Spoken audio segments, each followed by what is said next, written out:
大家好，我係 A，歡迎嚟到 Y Channel。我哋會講述嚟自世界各地嘅歷史奇聞、奇案等等。中意嘅話，記得幫手 Like、Share、Subscribe 同埋 Comment 啦。講起越野賽車，大家一定會諗到喺賽道上面嘅跑車。咪住先，呢度出錯相。係，大家一定會諗到賽道上面嘅跑車同埋越野車喺泥地上面漂移入彎、飛沙走石，展現精湛嘅技巧。觀眾呢就會屏息凝視，緊張嘅氣氛令人心跳加速。每一次嘅跳躍，每一次嘅漂移，都係勇氣同埋技術嘅考驗。呢一個唔單單係速度嘅競賽，更加係融合咗智慧、勇氣同埋機械嘅完美協同。每一次嘅比賽，每一個嘅參賽者都會有一段永不停息嘅冒險故事。而今日要講嘅一場冒險故事，係發生喺1907年嘅中國，當時仲係清朝嚟嘅。有5隊嘅越野賽車隊由坐落喺北京東郊民巷嘅法國駐華大使館出發，沿途經過華北、蒙古、俄羅斯、東歐、德國，再去到法國有光之城美譽嘅首都巴黎，全長大約15000公里。換轉喺而家呢，用汽車駕駛環越呢個歐亞大陸仍然有好大嘅挑戰，更何況呢，距離現代化汽車研發只係得22年嘅1907年。咁到底點解會有呢一場比賽呢？參賽又有啲咩隊伍呢？期間又發生咗啲咩事呢？今日就同大家分享一下呢一場116年前嘅越野賽車比賽。1907年嘅3月18號，晨報嘅編輯部就舉行咗就住呢一個賽車嘅問題去交換意見嘅一個會議。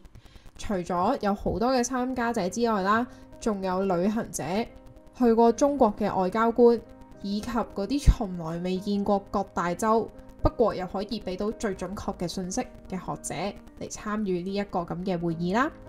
大家辯論得好激烈。速記員呢完全唔夠膽怠慢，一絲不苟咁樣忠實咁樣寫低咗嗰一場會議有嘅好多奇怪對話。其中呢，提出問題嘅呢多過提出答案嘅人，冇錯，因為根本冇人覺得呢一件事係可行嘅。不過為咗成就呢一件事，晨報就喺巴黎嗰度送出咗大量嘅電報去中國北京同埋沙俄嘅聖彼得堡啦，同埋伊爾庫茨克。要注意嘅係，當時呢兩個國家嘅人民呢，大部分人連車係乜嘢都唔清楚，亦都從來未見過車㗎。當中呢，清政府就回覆有幾多架車參加。據了解呢，當時清政府覺得係列強入侵嘅另一個講法，因為明明有更加快、更加安全、更加有效嘅方法去巴黎。加上又冇要求清政府俾任何費用，於是呢，佢哋就懷疑根本係西方喺中國進行嘅另一場神秘實驗，喺度諗洋鬼子亡我之心不死啊！話雖如此啦，當時支持新政嘅慶密親王奕匡係一個好有遠見嘅人嚟嘅，佢覺得歐洲人喺度諗緊方法挑戰鐵路霸權，從而勉強同清政府去傾特許經營權。於是咧就主張俾佢哋搞啦。不過咧，清廷嘅外務部就繼續反對，件事其實擾攘咗好耐。不過直至到呢啲車真係運到去北京城之後，呢啲所謂嘅魔鬼機器出現喺京城嘅街道上面行嚟行去啦，除咗破壞咗京城嘅風水，更加傳播西方腐敗嘅種子，係對神靈嘅褻瀆。所以咧，外務部就唯有快啲送走呢啲瘟神啦。不過作為天朝大國，當時清廷發出嘅簽證文件條件極為苛刻，當中表示唔會為咗啲車嘅任何事情負上責任，而且如果啲車對天朝大國嘅人民或者財產造成損壞，當局係有權扣留甚至沒收佢哋所有嘅行李同埋金錢。意大利大使館嘅人睇完之後一笑置之，跟住就同外務部講：我哋個參賽者希皮奧內博爾蓋塞王子無論有冇簽證，其實都一定會如期出發㗎。麻煩你哋清廷保障翻阿王子嘅安全。清廷其後就示弱啦，表示就會話 OK， 我出無條件簽證俾你，但係呢，我哋都係唔會將啲文件翻譯做蒙古文嘅，目的係唔想啲車干擾到當地人嘅生活。起初有25架車，表示大家有意參加啦。後尾呢，了解到獎品淨係得一支1.5公升嘅香檳，仲要俾2000法郎嘅按金，同埋負責近乎天價嘅賽事支出之後呢，就得5架車應頭肯去北京啫。佢哋就包括咗一架6馬力嘅 Contour 3輪車，嚟自法國，由奧古斯特龐斯駕駛。2架10馬力嘅德迪翁布東車，嚟自法國，分別由 Georges Cormier 同埋 Victor Collignon 駕駛。一架15馬力嘅 Spiker， 嚟自荷蘭，喺英國呢被譽為歐洲大陸版嘅勞斯萊斯，由 Charles Goddard 駕駛。由張相可以睇到呢 Spiker 嘅外形設計十分之奢華，連車身嘅皮箱呢都係配 Louis Vuitton 喺1906年新推出嘅 trunk。最後一架係希皮奧內博爾蓋塞王子擁有嘅50馬力 Itala， 由埃托雷吉扎迪駕駛。除咗 Itala 之外 ，Spiker 係所有對手入面最重嘅車，加埋晒所有旅行裝備 ，Spiker 重1400公斤。不過呢，有50馬力嘅 Itala 比起 Spiker 再重多600公斤。博爾蓋塞王子因為有長期駕駛汽車嘅經驗，佢始終覺得一架馬力大、結構堅固嘅汽車更加可以抵受住呢一個冒險旅程嘅嚴酷。就算個重量多咗，都唔會影響架車嘅性能，因為個馬力夠大就可以抵消一切。如果一架1400公斤嘅機器可以克服困難，咁佢嗰架車就算2000公斤都可以啦。尤其是佢仲要比其他車多30至40馬力嘅優勢。不過喺當時嗰個年代，基本上所有嘅專家都一致認為小型汽車係最有可能喺呢次比賽入面勝出，因為喺良好嘅道路上面，輕型汽車或者會比較舒適，但喺困難嘅路上面，例如滿布泥濘嘅爛地啦，輕型車可以更加輕鬆、更加快速咁樣克服障礙。而喺北京去巴黎呢條航線上面，3/4嘅路段都係冇正規行車嘅道路㗎。由於呢條片主要係基於路易吉巴爾齊尼喺1908年出版嘅書《北京到巴黎》做資料搜集嘅，而巴爾齊尼當時嘅身份係 Itala 隊伍嘅隨行記者，咁所以跟住落嚟嘅內容主要係由 Itala 嘅隊伍視角出發。希皮奧內博爾蓋塞王子出生於錫耶納一個著名嘅貴族家庭，嗰個家族首次出現喺1238年。自1450年開始呢，就有記載㗎啦。佢曾經喺1900年同一支商隊穿越咗波斯，其中部分嘅路線甚至係不為人所知嘅。佢去過突厥斯坦，穿越過廣闊嘅巴拉巴草原，去到巴爾努爾。佢喺嗰度航行過呢個鄂北河同埋湯姆河，再去到托木斯克。喺托木斯克，佢坐咗西伯利亞鐵路。然後再去到太平洋嘅沿岸，因為見多識廣，所以係當時好出名嘅旅行探險家之一。至於車隊嘅車手兼機械師埃托雷吉扎迪，佢係一個鐵路機械師嘅仔，由出世嗰時已經好熟悉唔同嘅機器，無論係乜嘢類型嘅機器，佢都可以即刻理解到同埋去應用，就好似馬評咁樣樣，一望其實就知嗰隻馬跑唔跑得㗎啦。至於佢係點樣識到王子嘅呢？原來喺比賽10年前喺羅馬附近嘅阿爾巴諾，當時博爾蓋塞王子喺佢嘅別墅附近嗰度發生咗一則鐵路事故，有一架火車脫軌，同埋喺個渡床上面跌咗落嚟翻倒咗。當時喺別墅入面嘅王子就即刻帶住佢嘅僕人去幫手啦。好不幸嘅係火車司機已經身亡。而司爐員係一個15歲嘅後生仔，同火車司機係父子關係。佢面部受傷，暈咗，俾人抬到返去別墅嗰度去療傷。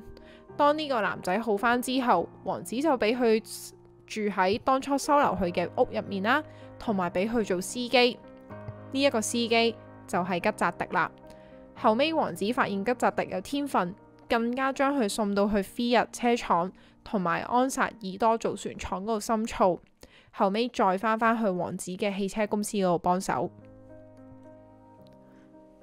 正所謂三軍未發，糧草先行，咁汽車嘅糧草當然就係汽油啦。所以呢，喺攞到簽證之前，比賽嘅隊伍一早就喺上海嗰度買咗燃油同埋運去北京，再經過駱駝同埋驢仔送到去之後嘅行車路線上面，等到架車嚟到啦，咁再去入油嘅。可想而知啊，呢一筆錢係幾咁大啦，並且要由參賽者自己安排同埋俾費用噶。例如 Itala 隊啦，佢哋就安排咗俄國嘅諾貝爾公司喺沿途提供補給站同埋零件庫。冇錯，呢一間諾貝爾公司呢，就係鼎鼎大名諾貝爾獎創辦人嘅諾貝爾家族公司。諾貝爾家族幾乎擁有成個西伯利亞嘅所有油井，佢喺西伯利亞嘅每一個城市都擁有巨大嘅工廠同埋精煉廠。強大嘅交通需求令到佢哋對呢場比賽感到非常之有興趣，於是呢，早喺3月嘅時候已經組織穩定嘅補給線俾 Itala 車隊啦。一架車所需要嘅偈油同埋汽油量呢，就咁樣計嘅。架車本身含有大約300公斤嘅汽油同埋100公斤嘅偈油，足以俾架車行1000公里。沿途嘅倉庫入面呢，總會有足夠嘅物資嚟塞滿架車嘅。咁由於安排周到，又或者話好幸運啦，Itala 車隊冇任何一次係用盡晒佢嘅燃料或者偈油嘅。當時呢，冇規定到特定嘅出發順序嘅，喺一個偶然嘅機會下呢，各個車隊同意路上面採用呢一個順序，由 Cormier 領導嘅德迪翁布頓出發先啦，跟住就到 Spiker， 跟住到 Itala， 然後到另外一架德迪翁布頓啦，最後呢，就用 Conto 嗰度出發嘅。咁啲車呢，全部會大家一齊停喺度等待出發嘅信號。呢個時候樂隊會行出軍營，作為儀仗隊咁樣企喺遊行隊伍嘅最前面，有好多人包圍住佢哋啦，爆出熱烈嘅歡呼聲。而佢哋當時呢，亦都請咗法國大使館嘅一等秘書夫人布雅松納斯夫人，好優雅咁樣擔任咗呢個開賽嘅主持人噶。原定嘅路線係由北京出發，先去張家口穿越長城，再入內蒙古，經過戈壁沙漠進入蒙古，再去到邊界嘅俄國南部貝加爾湖，沿住湖邊嘅伊爾庫茨克，順住西伯利亞鐵路入到去歐洲，最後穿過東歐同埋德國，去到法國嘅巴黎。為咗見證賽事同埋確保一定嘅公平性，每一支隊伍都有自己嘅隨行記者嘅，佢哋會定期喺路線上面嘅電報局嗰度打電報翻報社，而賽事嘅過程就一直喺歐洲經過報紙傳播。當 Itala 隊伍去到內蒙古嘅戈壁沙漠中心嘅時候，佢哋去到龐江電報局。當時博爾蓋塞王子望一望個地圖，以為係一個城鎮，可以輕鬆一下啦。不過事實上，所謂嘅電報局只係得3個工作人員，一個小朋友，附近仲有3座農民嘅建築，有個電報機同埋一口井嘅啫。更加誇張嘅係，個電報局成立6年以嚟，第一份出嘅電報就係由佢哋 Itala 隊伍成員發出啦。咁佢哋喺內蒙古出嘅電報究竟係點樣傳遞翻去歐洲呢？首先，龐江電報局會傳去北京，再去上海，再去香港，香港就再去新加坡，再去到也門，也門再去到馬耳他，去直布羅陀，最後先喺直布羅陀送到去倫敦。成件事呢，需要大約8至10個鐘先可以喺內蒙古嗰度傳到去歐洲噶。不過呢，因為內蒙古龐江嘅時間比起中歐快咗接近8個鐘，咁所以電報實際上喺出發之後僅2個小時就到達咗啦。啱啱好喺大倫敦地區嘅晚郵報同埋每日電訊報截稿之前傳到去，亦即係話讀者可以實時享受 Itala 號嘅冒險經歷。由於 Itala 號嘅馬力比其他隊伍高好多，所以往往呢都可以好快就去到下一個嘅補給位置啦。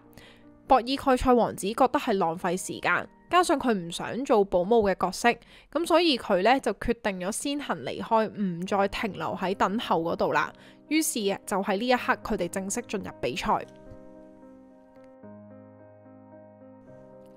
就算好似而家嘅科技咁先進，當遇到有泥沼嘅時候，我哋架車都好容易會卡死，喐唔到。當然 Itala 號都遇過同樣嘅問題，佢哋經過山口嘅時候，當時架車嘅馬力細推唔喐，就要揾當地嘅人幫手推佢哋架車，而且喺過程入面，佢哋試過進入泥沼10幾次，每一次都要等附近嘅村民去求救。同時呢，佢哋仲要揾過河嘅路線啦。當時過河嘅船都係一啲大型嘅木筏嚟嘅啫。想象一下，一架2000公斤重嘅車要上船，每一分每一秒都觸目驚心。去到俄國嘅伏爾加河畔嘅時候，其中一個車轆壞咗，但係呢，距離下一個嘅補給維修站大約200公里。呢個時候呢，車手埃托已經頭晒汗啦，但係博爾蓋塞王子呢，想盡辦法令到架車去到最近嘅村莊，並且問其他人可唔可以修理啊。不過呢個留意翻嘅係呢，當地人都係第一次見到車嘅啫。最後呢，佢哋揾到當地最出名嘅維修技師尼古拉彼得羅維奇。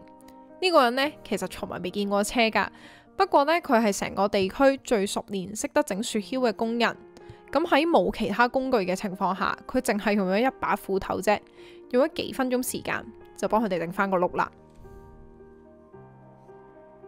途經貝加爾湖嘅時候，Itala 號行經一座古老嘅木橋，佢長大約20米，闊3米幾。佢冇其他橋咁闊啦，並且咧明顯上面喺木板嘅結構係唔一樣嘅。橋身明顯呢係用另一座倒塌咗嘅橋嘅木嚟起嘅，甚至咧有啲東歪西倒。普通嘅馬車過當然冇咩大問題啦，但係2000公斤重嘅 Itala 號呢，咁樣嚟講就對條橋有啲吃力啦。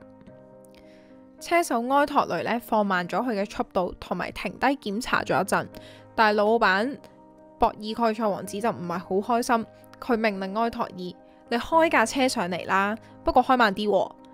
然後呢架車就撞咗喺個木地板上面，個地板輕微咁搖咗一搖，發出咗一啲吱吱聲，跟住呢就不停咁樣搖。呢個時候呢架車個車頭其實已經過咗條橋一半嘅啦，已經就快去到路邊嘅草地。危險似乎就快過去，但係突然間啪一聲，呢個撞擊聲之後呢條橋喺架車嘅重壓之下直頭塌陷，然後車身開始向後傾，最後尾係翻側咗嘅。好彩嘅係，因為翻側嘅時候所有嘅木頭都頂住咗車頭，咁所以大家先相安無事。同時呢，車嘅引擎、發動機都完全冇事。奇蹟過後，佢哋仲有俄國嘅憲兵過嚟幫手將架車抬翻上嚟。Itala 號呢就咁樣就繼續佢嘅旅程啦。進入莫斯科之後，由電報中得知其他嘅隊伍落後甚多。博爾蓋塞王子好有自信啦，決定呢車隊呢就應邀去呢個聖彼得堡嗰個晚餐先，之後再去翻莫斯科，因為咁樣先叫做遵守規矩嘅，然後先再繼續佢哋嘅旅程。確實呢，就算佢哋花咗時間去聖彼得堡，總路程多咗700公里，佢哋翻到莫斯科嗰陣，其他嘅隊伍都仲係落後佢哋成1000公里啊！1907年8月10號下晝4點40分，Itala 號海船進入巴黎，一大群嘅記者、攝影師同埋歡呼嘅人群夾道歡迎佢哋。呢個時候距離佢哋離開北京已經61日啦。Itala 一共行咗大約16000公里，因為期間佢哋去咗聖彼得堡啦，所以比起預計嘅15000公里多咗。而呢16000公里入面呢，其中12000公里佢哋係冇道路行嘅，而架車呢唔靠發動機行駛，只係靠人手推嘅路程呢，唔夠200公里。言簡意之啦，即係呢所有嘅零件除咗車轆同埋彈簧之外呢，都經歷過前所未有嘅強度測試。而20日之後，Spiker 同埋2支德迪翁布東組成嘅車隊分別抵達，成為第2、3同埋4名。不過值得一提嘅呢，駕駛 Spiker 嘅並唔係當初出發嘅戈達爾，因為佢喺抵達德國邊境嘅時候，俾警探以詐騙荷蘭駐華領事館嘅罪名拉咗。原來呢，戈達爾唔係啲咩達官貴人，佢為咗參加今次嘅活動，向 Spiker 嘅老闆雅各布斯派克聯絡，並且希望佢可以贊助。咁啱當時 Spiker 嘅汽車銷量下滑，需要宣傳啦，所以呢，斯派克就向戈達爾提供咗呢一架15馬力嘅 Spiker，並且俾咗大量嘅零件佢喺路途上面更換嘅。但係其實呢，戈達爾佢連油費啊、補給都拎唔到出嚟㗎，所以佢轉過頭呢，就將所有嘅零件賣晒，甚至向荷蘭駐華領事館講大話嚟攞貸款，所以最後就喺德國俾人拉咗啦。判監咗18個月，斯派克呢後尾就派咗司機將 Spiker 剩低嘅路程揸埋去。當然啦，對斯派克嚟講，錢都係使咗噶啦。咁但係因為呢醜聞嘅關係，就達唔到佢預期嘅宣傳效果啦。至於第5支隊伍嚟自法國6馬力嘅 Conto 3輪車，喺途經內蒙古戈壁沙漠之前呢，一早俾人拋開晒啲距離。同時因為佢哋得6馬力嘅發動機喺沙地完全發揮唔到，因為太弱啦，所以佢哋好快就用晒啲汽油。最後尾佢哋唯有放棄比賽。咁好彩嘅係呢，佢哋耗盡晒啲糧食啊、水之前呢，俾駱駝商隊救咗。北京去巴黎係標誌住汽車時代嚟到一個轉捩點。喺呢一個比賽之前，冇人覺得汽車係可以同火車或者遠洋嘅客輪競爭，只係一個攞嚟短途代步嘅工具。但係最後喺嚴苛嘅路面環境下，博爾蓋塞王子嘅 Itala 車隊成功創下壯舉，為汽車發展史寫下輝煌嘅一頁。我係 A。下次再同大家分享唔同國家嘅歷史趣事。